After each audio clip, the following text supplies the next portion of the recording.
On Thursday, we will be marking items and setting up for the rummage sale. On Friday, all day will be the rummage sale, and there'll be more rummage sale on Saturday. And on Saturday is the Easter egg hunt breakfast and the telling of the story of Jesus' resurrection and the Easter egg hunt. So we filled up the time for all of you. Hope that you will be at all of them. I want to see First Families feeding the entire church. Wouldn't that be wonderful? It's not this week, is it? You can forget that part of the announcement. We'll probably do that on the day before Easter. Libby, can you tell I haven't changed? The rummage sale is on. Our gospel lesson this morning is from the Gospel of Luke, chapter 9, verses 1 through 6. Then Jesus called the 12 together and gave them power and authority over all demons and to cure diseases. And he sent them out to proclaim the kingdom of God and to heal. He said to them, "Take nothing for your journey, no staff, no bag, no bread, nor money, not even an extra tunic. Whatever house you enter, stay there and leave from there. Wherever they do not welcome you, as you are leaving that town, shake the dust off your feet as a testimony against them." The disciples departed and went through the villages, bringing good news and curing diseases everywhere.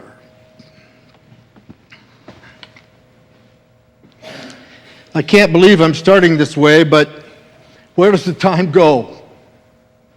Next Sunday is Palm Sunday, Holy Week, with special Maundy, Thursday service and Good Friday service, and then Easter celebration is just 2 weeks away. How is that even possible?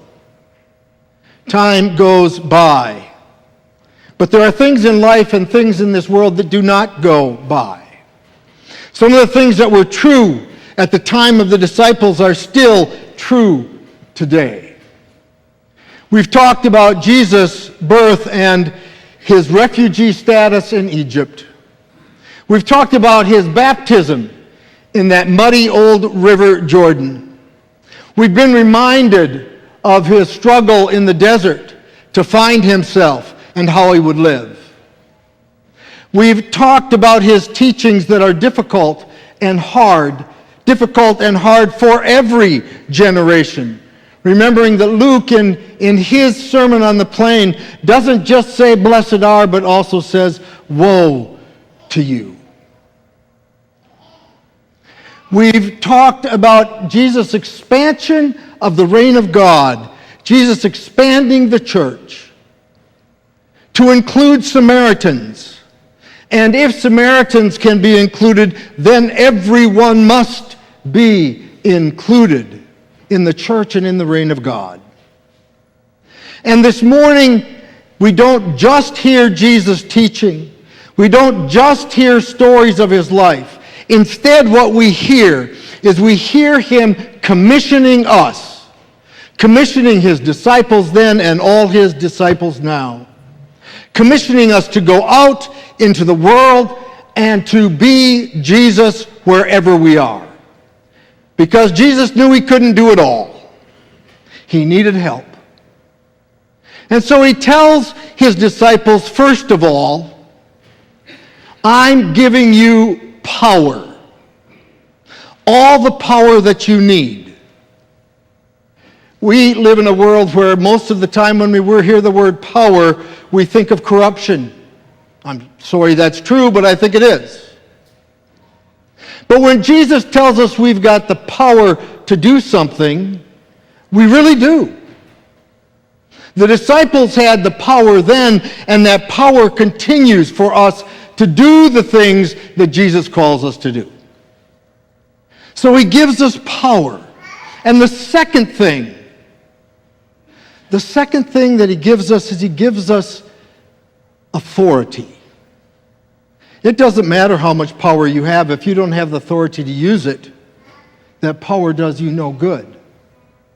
You have to have the authority as well. You've got to be licensed to practice. And Jesus gives us first the power and then gives us the authority to do what?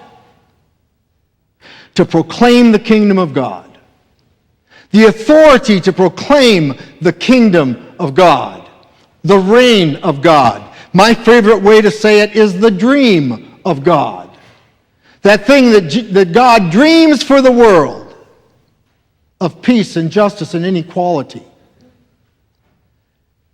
But in order to do that, in order for there to be peace and justice and equality, in order for us to include everyone in our lives and in our church, before we can do those things, we first of all need to accept the power and the authority. I think the biggest problem in the church today, the biggest problem in all of our lives, including mine, is we really don't think we have any power. We really don't think we can affect change in this world. But more important than not thinking we have the power, we don't think we have the authority to do it. That authority falls to someone else. It falls to legislators and lobbyists and governors and presidents. But we don't have the authority to enter the fray and to proclaim that the kingdom of God has drawn near. That the kingdom of God, the place where there is peace, the place where there is no violence. The time when all of us respect one another and accept one another in the love that we share in Jesus Christ. Because God is first and foremost love. We don't accept the power and the authority because, I think, we're afraid. I think we're afraid. We're afraid that if we accept the power and the authority, that then we're going to have to get off our duffs and do something. That we're going to have to be out there in the world saying, I don't think this is right. I think this law is unjust. I think it's an unjust law that we're sending drug users to prison, but not the people that are supplying it. We have to be willing to take stands, and that's hard. That is really hard. But we have a wonderful example going on right now. They're called high school students. High school students being an example for us. Are you kidding me? High school kids don't know anything. They don't do anything. They don't care about anything. We're wrong. High school students care about the violence in our world today and about the safety in their school. They care that they can go to school and not worry that a shooter is going to come into their school and leave 17 dead. And they're willing to stand up and be counted at this moment in time. They're willing to walk out of school. They're willing to go march on Washington. They're willing to stand in front of television cameras and say how they felt and what needs to be done. If we need an example of of people who are taking the power and the authority that is theirs as human beings and trying to make change in the world, we don't have to look any further than our high schools. We'll see it right there. But my guess is most of us think this is going to be a passing thing. That they're not going to have the endurance. That they're not going to have the tenacity to really make this a moment of change in our country. We just think they're naive and they don't know any better. And that the people with real power and authority will squash it like a bug.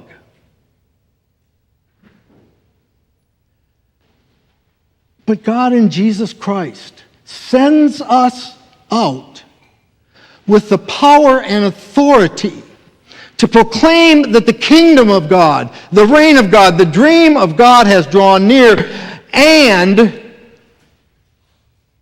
to heal this land.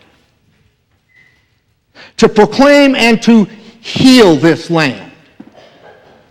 To love this land, our people, our friends, our neighbors, enough to bring healing in their lives. We can't just leave it to the professionals. Oh yeah. We've got some wonderful professionals that bring healing. Doctors, nurses, psychologists, psychiatrists. All kinds of people that bring physical healing. But who's bringing the spiritual healing? It can't be left to the preachers. It can't be left to the preachers. We have to embrace the power that Jesus has given to Jesus' followers. We have to understand that we have the authority, that we are licensed to bring healing and wholeness in this fragmented world. We have to be willing to go. And friends, if we can't handle the power and authority, how are we ever going to go? There is so much need. I only mentioned one, gun violence in schools. But our young people and our old people have the opportunity to see pornography at the click of a key on a computer. That's violence that changes lives and not for the better. We have a set of laws in this country that some of them need modification because they don't bring justice. They don't bring equality. We have churches around us who want to tell certain sections of this world that you're not welcome here. You're not welcome here because of who you are, because of the way God made you. And we have the power and the authority in Jesus Christ to say, that's not the Jesus who enlarges the circle. And there is no Jesus who makes it smaller. None.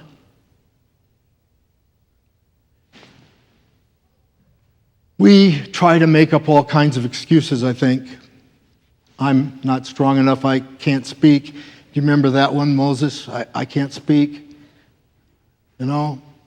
I don't like those people, so I'm going to go some other place. You remember Jonah? They had the power and the authority to make change in their world. And it took them a little time. But when they recognized and accepted that power and authority, they made differences not in their own lives, but in the lives of others. The one thing Jesus didn't do was Jesus didn't give us power to make our lives better. Jesus gave us power and authority to make our home better, our neighborhood better, our city better, our commonwealth better, our nation better, our world better. I think it's time that we stop making excuses. And I think it's time that we embrace this great gift that God has given us. The gift of power and authority and of being saved.